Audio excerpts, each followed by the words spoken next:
उसके इस खास बुलेटिन में बड़ी और ताजा खबरों के साथ मैं हूं लीच फिरोय।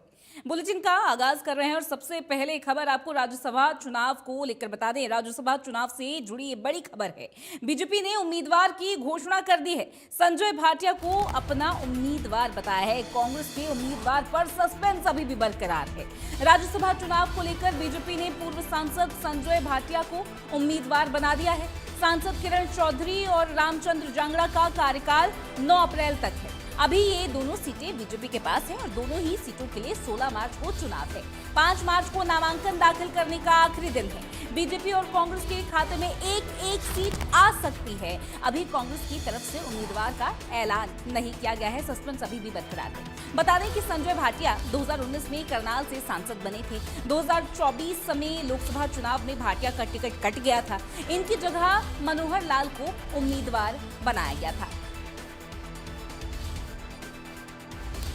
तो बड़ी खबर है, राज्यसभा चुनाव से जुड़ी ये बड़ी अपडेट इस वक्त आपको बता रहे हैं। भारतीय जनता पार्टी ने राज्यसभा चुनावों के लिए छत्तीसगढ़ और हरियाणा से प्रत्याशी का ऐलान कर दिया है। यहाँ पर बात करेंगे हरियाणा के राज्यसभा सीटों के चुनाव के लिए, जो भारतीय जनता पार्टी द्वारा जो है अपने उम्मीदवार का नाम का ऐलान कर दिया।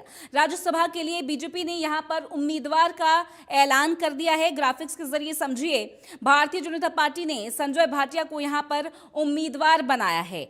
तो यहाँ पे राज्यसभा के लिए परसों नामांकन का आखिरी दिन है। नॉमिनेशन दाखिल करने का आखिरी दिन है परसों। ऐसे में नॉमिनेशन की स्क्रूटनी 6 मार्च को की जाएगी। बड़ी खबर है। ग्राफिक्स के जरिए आपको बता दें कि आवेदक 9 मार्च तक अपनी आवेदन वापस भी ले सकते हैं। यहाँ पे राज्यसभा के लिए मतदान 16 मार्च को होगा और 16 मार्च को ही जो है इसका रिजल्ट भी डिक्लेयर किया जाएगा।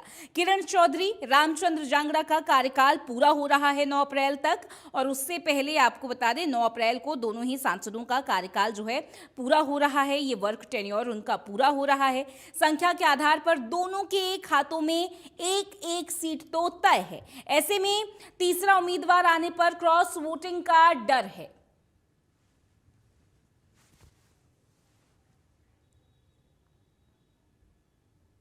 वहीं राज्यसभा उम्मीदवार बनाने जाने के बाद संजय भाटिया ने इंडिया न्यूज से खास बातचीत की है और इस बातचीत के दौरान संजय भाटिया ने क्या कुछ कहा है चुनाव को लेकर, आपको सुनवाते हैं। देखिए।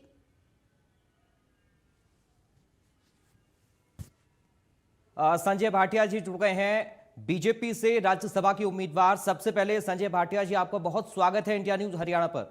धन्यवाद भाई साहब, थैंक यू भाई। संजय भाटिया जी, आपका नाम सामने आ गया है, पहला रिएक्शन आपका?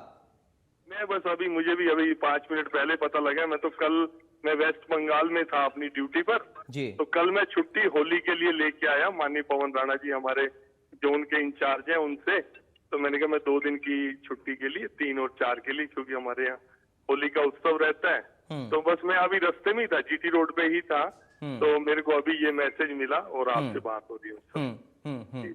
सर, चूंकि अब आपका नाम सामने आ गया है, परसों नामांकन है, कांग्रेस से अभी तक कोई नाम सामने नहीं आया, एक रिएक्शन इस पर, और अगला सवाल मेरा ये रहेगा कि क्या कुछ प्राथमिकताएं आपकी रहने वाली हैं? ये इसमें तो मैं कुछ नहीं बोल सकता। मैं तो अपने पार्टी नेतृत्व का धन्यवाद करता हूँ कि उनने मेरे जैसे साधारण कार्यकर्ताओं को इतना सम्मान दिया।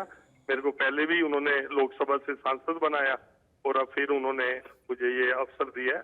मैं उनकी उम्मीदों पर पूरा खरा उतरूंगा और जो समाज की अपेक्षा है, लोगों की अपेक्षा है, उसको भी पूरा करने का प्रयास करूंगा बस। एक बड़ी जिम्मेदारी अब रहेगी और ऐसे में सत्ता संगठन के बीच में तमाम सारी समस्याएं जनता की भी रहती हैं। आप चूंकि हरियाणा से रहेंगे तो किस तरह से हरियाणा की आप आवाज बनने की कोशिश करेंगे? अब यही सवाल जनता के भी जहन में होता है अपने उम्मीदवार को लेकर या किसी भी नेता को लेकर। जरूर जरूर, जो संगठन की अपेक्षा है और जो समाज की अपेक्षा है, जनता की अपेक्षा है, मैं आज नहीं 40 साल से छात्र राजनीति से शुरू होकर लगातार लोगों के बीच में ही रहा हूँ और उनके जो भी उम्मीदें हैं उनको पूरा करने का प्रयास करूंगा। संजय जी, नामांकन आप कब दाखिल कर रहे हैं? मैं अभी, आपका ही पहला फोन है, उससे पहले मुझे पता लगा 2 मिनट पहले।